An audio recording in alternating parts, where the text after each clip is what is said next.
This weekend saw the interesting release of the Bobby Deol starrer Class of '83. The crime thriller based on the book written by Hussain Zaidi, The Class of '83, Punishers of the Mumbai Police, focuses on the role of the Mumbai police in combating and eliminating the influence of the underworld and crime from the streets of Mumbai, specifically through the police officers who were all a part of the Nasik Police Academy batch of 1983. The 80s was a horrid time of lawlessness and crime in Mumbai, and through this Atul Sabharwal directed and Shahrukh Khan and Netflix produced venture, we get transported to the development of young minds to be equipped for the dirty work and the influence of the underworld and crime in the badlands of Bombay. Here's me telling you the good and bad aspects of the film in no particular order so that you guys can ultimately decide whether this movie is worth your time or not.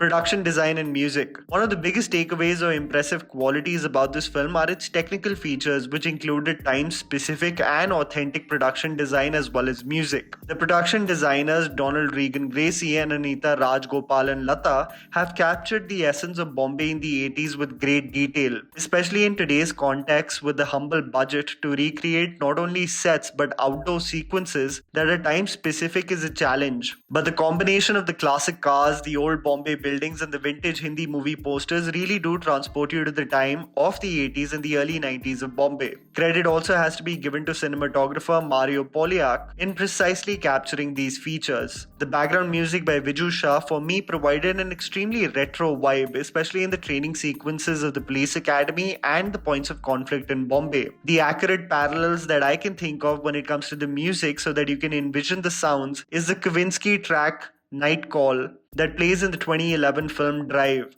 and the Roundheads Vice City theme that all 90s kids will be aware of. Not a worthy opponent. One of the biggest demerits for me regarding the Class of '83 is that the movie is primarily focused on the development of the police force and the clash of egos and morals that take place as the individuals learn to thrive and exist in the anarchy that is Bombay. Where the internal struggle of the police force both individually and amongst one another is interesting as it unfolds, this film would have a way larger impact if it dwelled deeper into the personalities that have huge influence in the city and provide an absolute menace for the police force. The superior detailing in the book barely scratches the surface in the film, which I will come to later. My point is not to seek for an archetype villain in the storyline, but that individuals that act as a resistance to the swift functioning of the police that includes a politician played by Anup Soni and an antagonist that is constantly named never pose grave threats or enhance the intensity of the film. An essential element of a crime thriller, I believe, if existed and really fleshed out, would have led to a greater impact. Performances. I generally believe this is the perfect fit for Bobby Deol as an actor. Even if you see most of his successful work in the 90s, barring the shocking thriller plot points, those movies don't stand the test of time today. It was painful to watch Deol trying to fit in the painful comedy and thriller franchises in recent years as his comeback. It is a film like Class of '83 and a character like Vijay Singh, however, understated, intense and effective that I believe is ideal for showcasing the potential of the actor when provided the appropriate material. Bobby puts forth a very convincing performance, where there was still scope to dwell deeper into the loss that Vijay Singh was dealing with, sadly barely brushed upon by the filmmaker. Bobby does as is required with the written material. Anup Soni is the influential yet corrupt politician and Vishwajit Pradhan as the physical training coach of the police academy lend great support. It is the newcomers who do an extremely praiseworthy job, however, in this film. The two newcomers, Hitesh Bhojraj as Varde and Bhupendra Jadawat as Shukla, stand out as the star performers. The sequence of Varde being forced to apologize to one of the members and a moment of conflict between Varde and Shukla at their colleague's engagement stand out. Both not only have an incredible command over their dialogues but possess a confidence and ease in front of camera that showcase they have extremely bright acting careers ahead of them.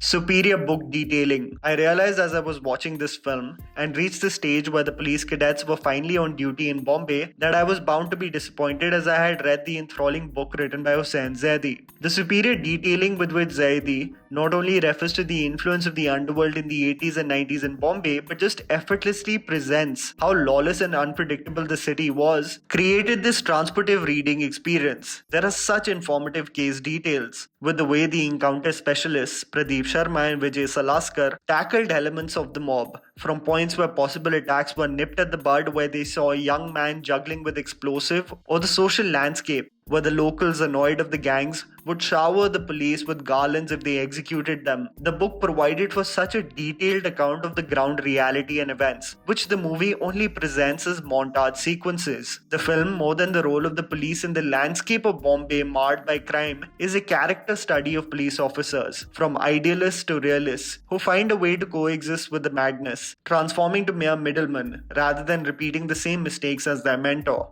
Parallels and wanting more. When I saw the initial minutes of Class of 83, I was immediately transported to the compelling Netflix documentary Fear City that focused on how the FBI took down the mob that basically ruled New York City, where the documentary not only with exemplary details showcased the laws through which the FBI took down the mob, namely RICO, that gave the mafia organizational structure and through which it could equate petty crimes to the mob bosses on top, the several wiretappings that revealed details of the influence in the city, and the several industries that the mob had full control over. Class of 83 limps in comparison to the great detailing of other crime thrillers with the same structure. Where visually, Class of 83 stands out as an impressive piece of work, I just wanted more from the storyline, and trust me, the creators, especially in reference to the book, had such ample material to work with. It is in the surface level storytelling, the lack of conflict detailing, and on the underwhelming conclusion, which I thought would be a big payoff, that the film comes across as just an above average thriller at best. You can watch the movie on Netflix. And that was the video, guys. Write down in the comments below what you thought about the movie. Please don't forget to follow me on Instagram. The handle's right in front of you. Follow me at JammyPants4. Also, please support us by smashing the like button and subscribing to our channel for weekly content ahead. Thank you for watching.